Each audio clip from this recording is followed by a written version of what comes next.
बिस्मिल्लाहिर्रहमानिर्रहीम। अस्सलाम वालेकुम अजीज तुलबा। आज लेक्चर नंबर 25 है और आज हम हिस्सा नसर में पढ़ेंगे मुझे मेरे दोस्तों से बचाओ। और सबक पढ़ने से पहले हम इसके मुसन्निफ का तारुफ देखेंगे। सज्जाद हैदर यल्दरम 1880 पैदाइश है इनकी और 1943 वफात है।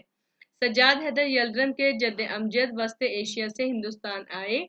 1857 की जंग आज़ादी में हिस्सा लेने की पादाश में उनसे जागीरें छिन गईं तो वो मुलाजमत की तरफ आ गए। यल्दरम यूपी यानी उत्तर प्रदेश के एक कस्बे नाहटोर जिला बाजनवर में पैदा हुए।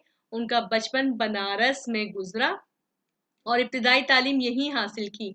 अलीगढ़ से बीए किया, उसके साथ ही ज़ाती शौक से तुर्की ज़बान सीखी और बगदाद के बरतानवी कौंसिल खाने में तर्जमान के तौर पर काम करने लगे। कुछ अरसा कुस्तुनतुनिया तुर्की का एक शहर है।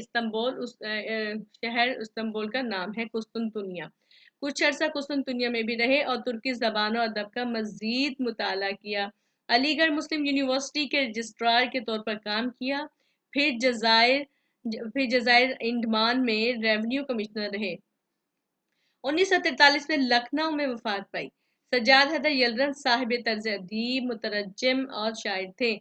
अफसाना नवीसी और तुर्की ज़बान से उर्दू में तराजम उनकी शोहरत का सबब बने। उनके अफसानों के बेशतर ख्यालात और मौज़ूआत तुर्की अदब से माखूज़ हैं। ख्यालिस्तान उनके अफसानों का मजमुआ है। इसमें रोमानियत का रंग गालिब है और ये इंशाए लतीफ़ का उम्दा नमूना है। उनकी इंशा पर्दाजी में हिस्से मज़ाह भी शामिल है। अब जो सबक है हमारे पास सामने वो मुझे मेरे दोस्तों से बचाओ। ये एक अफसाना है जो कि सज्जाद हैदर के अफसाने की किताब ख्यालिस्तान से लिया गया है। इसका पढ़ने के तदरीसी मकासद क्या है कि माशरे में मुख्तलिफ अफराद के गलत रवैयों की निशानदही करना। कुछ अफराद ऐसे हैं जिनका रवैया जो है इंसानों के साथ कुछ ज़्यादा ही ख़राब हो जाता है, तो उसको हम देखेंगे। इसके बाद दूसरा पॉइंट है दोस्ती के मसबत और मनफी पहलुओं को उजागर करना, यानी कि दोस्ती के मसबत पॉइंट भी हैं, पहलू भी हैं, मनफी पहलू भी हैं। हमें इसको मद्देनजर रखना किस तरह चाहिए। अब वक्त दौलत है, उसकी कदर कीमत से वाकफियत दिलाना। यल्दरम के ज़बान और बयान से मुतारिफ कराना। तलबा को जुमला इस्मिया जुमला फेलिया को तरकीब नहवी में ढालने की तरबियत देना। अब इसका अजीज तलबा जो आपके सामने नजर आ रहा है, और कोई तलब अपनाए ज़माने से नहीं, जो मुझ पे एहसान जो ना करते तो ये एहसान होता। अब इसका जो आपने बुलंद खानी है खुद करनी है। मुझे मेरे दोस्तों से बचाओ एक मज़ाहिया तहरीर है। ये तहरीर जो है ये इस तनकीद बराए इस्लाह है, तो इसकी आपने बुलंद खानी खुद करनी है क्योंकि एक बड़ा चैप्टर है जो कि एक लेक्चर में इसकी बुलंद खानी मुमकिन नहीं है। इसके लिए मैं आपको इसका खुलासा जो है उसकी बुलंद खानी करके दिखा देती हूँ, तो इससे आपको सबक का पता चल जाएगा। इस सबक के मुसन्निफ लिखते हैं कि दिल्ली के चांदनी चौक में मैंने एक फकीर को देखा जिसका कद लंबा और जिस्म मोटा था। वो हर 2-3 मिनट के बाद ये दर्द भरी सदा लगाता कि मुसलमान भाइयों में 7 बच्चों का बाप हूँ, भीख नहीं मांगता, परदेसी हूँ, वतन वापस जाना चाहता हूँ, हाय मेरा कोई दोस्त नहीं। फकीर की सदा सुनकर मैंने अपनी हालत का मुवाजना इससे किया तो अक्सर अमूर में उसे खुद से अच्छा पाया। फकीर दोस्तों से महरूमी को मुसीबत समझता है, मगर मेरे नज़दीक वो बहुत खुशकिस्मत है कि उसका कोई दोस्त नहीं। मेरे दोस्त मुझे दिन में 5 मिनट की भी फुर्सत नहीं देते। मजमून लिख सकता हूँ ना तकरीर की तैयारी कर सकता हूँ, जबकि उस फकीर का कोई दोस्त नहीं जो उसे दावतों और जलसों में खींच कर ले जाता है। उसे खतों के जवाब नहीं देने पड़ते, ना ही किताबों पर तबसरे लिखने पड़ते हैं, लिहाजा वो मुझसे बेहतर है। मैं दोस्तों को बुरा नहीं समझता, मगर हकीकत यह है कि वह गैर दानिस्ता तौर पर मेरा नुकसान करते हैं। मेरे एक दोस्त अहमद मिर्जा हैं जो 1 मिनट के लिए आएंगे मगर इतना शोर मचाएंगे कि मेरे तमाम ख्यालात मुंतशिर होकर रह जाएंगे। इसी तरह मेरे दोस्त मोहम्मद तहसीन हैं जो हर वक्त बीवी बच्चों की बीमारी का जिक्र करते रहते हैं। एक मुकदमाबाज दोस्त अपने मुकदमात की कहानियां सुनाते रहते हैं। मौजा सलीमपुर के रईस शाकिर खान मुझे अपने गांव ले गए, जहां उन्होंने खास मेरे लिए एक कमरा रास्ता कर रखा था। कोठी में पहुंचने पर मेजबान ने इसरार किया कि आज आराम कर लो, काम मत करो। कमरे में जाकर देखा तो दवात चांदी की थी मगर स्याही मौजूद ना थी। अंग्रेजी कलम निब से महरूम था। ये कीमती सामान मेरे काम का ना था। अपने सामान में से कागज कलम निकालकर काम शुरू किया तो बाहर दरख्त पर परिंदे शोर मचाने लगे। फिर शाकिर खान के छोटे भाई ने सितार बजाना शुरू कर दिया। जब सितार बंद हुआ तो मैंने अपने ख्यालात को तरतीब देने की कोशिश की, मगर मुलाजिम ने आकर बताया कि सरकार आपको किसी से मिलवाने के लिए नीचे बुलवा रहे हैं। जब नीचे गया तो शाकिर खान के दोस्त राजा तालिब अली तशरीफ लाए थे। उनसे मिलकर ऊपर आया और दोबारा लिखना शुरू किया तो मेजबान के किसी और दोस्त से मुलाकात के लिए तलबी हो गई। उनसे सलाम दुआ करने के बाद फिर काम शुरू किया तो निस्फ घंटा गुजरने पर खाने के लिए बुला लिया गया। खाने पर शाकिर खान ने कहा कि शहर में तो फुर्सत और खामोशी मयसर नहीं आ सकती, यहाँ आपने यकीनन बहुत काम कर लिया होगा। कुछ देर सोने के बाद दोपहर को मैं फिर लिखने बैठा तो मुलाजिम ने आकर बताया कि सैर पर जाने के लिए गाड़ी तैयार है, जल्दी से आ जाओ। मिल मिलाकर शाम को वापस आए। रात को दिन भर का काम देखता हूँ तो एक सफर से ज्यादा नहीं होता। गुस्से में आकर उसे फाड़ देता हूँ। दूसरे रोज मेजबान को नाराज करके घर वापस चला आता हूँ। मेरे दोस्तों का सिलसिला यहीं खत्म नहीं हो जाता, बल्कि मेरे एक दोस्त ऐसे हैं जो हमेशा कर्ज मांगने आते हैं। इसी तरह एक साहब मेरी दावत करने की ख्वाहिश मुद्दत से जाहिर कर रहे हैं मगर पूरा नहीं करते। एक और दोस्त सवालात की बौछार करने के आदी हैं, मगर जवाब तवज्जो से नहीं सुनते। ये सब मेरे खैर खा हैं, मगर हकीकत ये कि ये मेरे दोस्त ना होते तो मैं ज्यादा मुतमईन होता। मुख्तसर ये कि इसमें सजाद हैदर यल्दरम जो है उनका शुमार उर्दू अदब के चंद नुमाया अफराद में होता है। अब यहाँ पर देखेंगे इसकी मशक पहले देख लेते हैं। और मशक में हमारे पास देखें, मुख्तसर एक दफ़ा फिर आपको पहले बता देती हूँ सबक का मकसद क्या है कि इसमें उन्होंने क्या कहा है मुसन्निफ में बताते हैं कि दोस्ती जो है दुनिया का अनमोल तरीन तोहफा है। मुसन्निफ ने दोस्ती को बुरा नहीं कहा।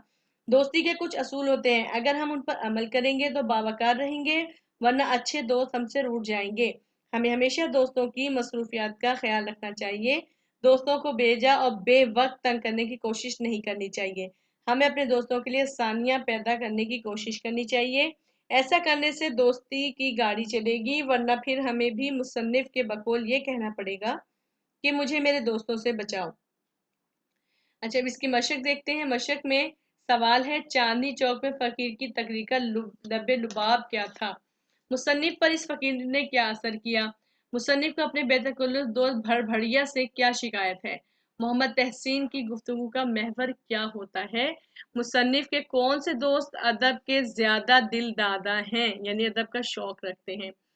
अब इसमें ये सवालात के जवाब आप नोट से याद करेंगे जो आपको स्कूल की तरफ से दिए गए हैं। ठीक है, सवाल नंबर 2 देखेंगे, दुरुस्त जवाब पर निशान लगाएं। आफत का मारा फकीर कितने बच्चों का बाप था? इसका ऑप्शन दुरुस्त है 7। मुसन्निफ ने किस मुसीबत को फकीर के लिए नेमत तस्वुर किया? इसमें है मुसन्निफ ने किस मुसीबत को फकीर के लिए नेमत तस्वुर किया? तो इसका दुरुस्त जवाब है गरीबुल वतनी। इसका जवाब दुरुस्त है गरीबुल वतनी। अच्छा, इसके बाद देखेंगे,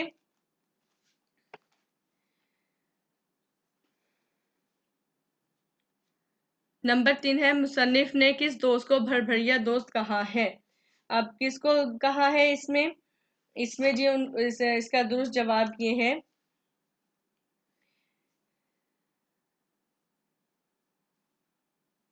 इसमें फर्स्ट ऑप्शन जो है वो है अहमद मिर्जा शाकिर। भड़भड़िया दोस्त का है मोहम्मद तहसीन अहमद मिर्जा। और इसके बाद जो है कर्ज खा दोस्त, और कर्ज खा दोस्त के बाद जो ऑप्शन आ रहा है वो है मुकदमेबाज दोस्त। अब इसका जो दुरुस्त जवाब है वो ये है अहमद मिर्जा। अब शाकिर साहब मुसन्निफ को ले गए, कहाँ लेके गए थे? सलीमपुर। इसका दुरुस्त जवाब, मुसन्निफ का दोस्त ज्यादा बेतकल्लुफ और शोर मचाने वाला है, तो इसमें अहमद मिर्जा फर्स्ट ऑप्शन। मुसन्निफ के दोस्त उन्हें राजस्थान से निवाने कहाँ ले जाना चाहते थे? तो अहमदनगर। इसका सेकंड ऑप्शन जवाब है। मुसन्निफ जिस कमरे में ठहराए गए उसकी खिड़की खुलती थी पाए बाग में, थर्ड ऑप्शन। अब यहाँ पर दुरुस्त लफ्ज़ के खाली जगह लिखे। चांदनी चौक में सदा लगाने वाला फकीर क्या था? गरीबुल वतन था।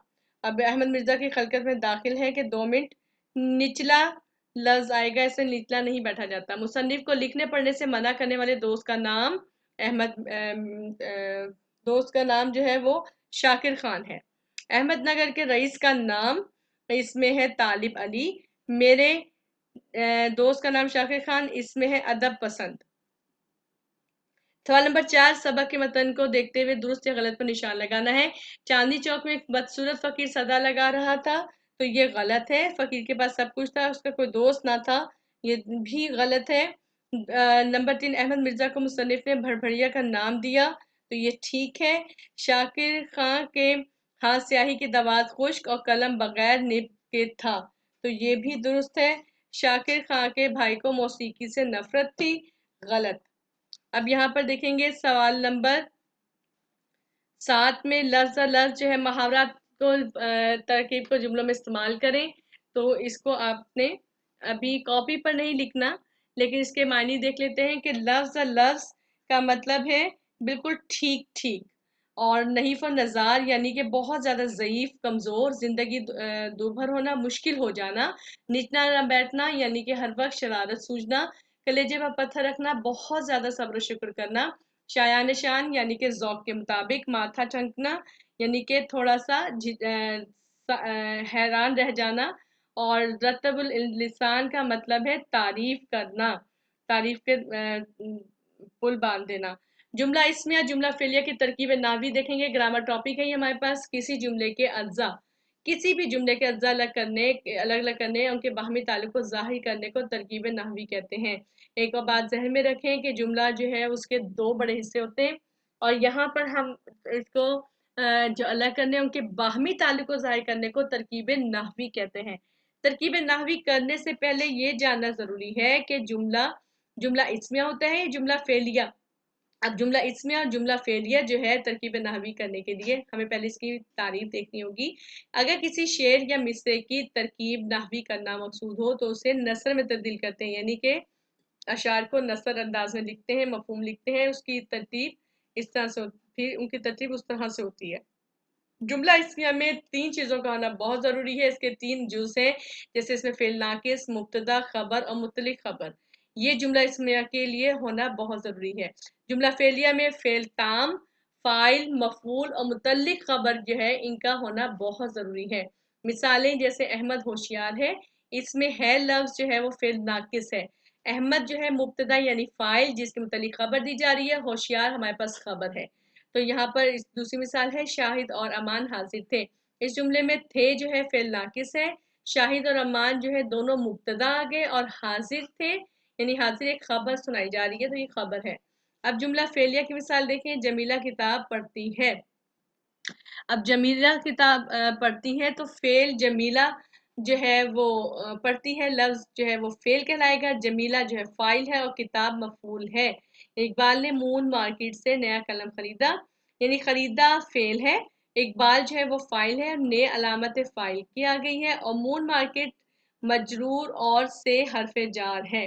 مون مارکیٹ سے متعلق مطلب فعل، اور نیا جو ہے وہ صفت ہے آ گیا، اور قلم جو ہے وہ موصوف ہے، نیا قلم، اور پھر مفعول جو ہے نیا قلم مفعول ہے، اور یہ جملہ فعلیہ ہے، یعنی کہ ہمارے پاس مبتدا خبر کے علاوہ متعلق فعل بھی پتہ چلنا ضروری ہے، تو وہ جملہ فعلیہ کہلائے گا۔ اور جملہ اسمیہ جو ہے وہ ہمارے پاس اس میں مبتدا خبر اور فعل ناقص 3 اجزاء کا ہونا ضروری ہے۔ ٹھیک ہے جی، اب یہاں پر ایک سوال نظر آ رہا ہے آپ کو، سوال نمبر 8، آپ درج ذیل جملوں مصروں کی ترکیب نحوی کیجیے۔ اب ترکیب نحوی ہم کس طرح کریں گے؟ پہلی جو مثال ہے شاہ رخ اسلم کا بھائی ہے۔ اب اس میں جو ہے آپ دیکھیں گے شاہ رخ مبتدا ہے، ٹھیک ہے جی، اس میں فاعل یعنی مبتدا، اسلم کا بھائی ہے، اسلم کا بھائی خبر، اور ہے جو ہے وہ فعل ناقص ہے، ٹھیک ہے۔ شمع ہر رنگ میں جلتی ہے سحر ہونے تک، اب شمع ہمارے پاس ہے متعلق خبر، جلتی ہے کیونکہ کام ہے اس کا، جلتی ہے اس میں خبر آ گئی ہے، اور اس کے بعد جلتی ہے فعل، سحر ہونے تک خبر ہے، یعنی کہ کب تک جلتی ہے؟ سحر ہونے تک، یہ ہمارے پاس خبر آ گئی ہے۔ اب اس میں خبر جو ہے تک حروف میں حرف ہے۔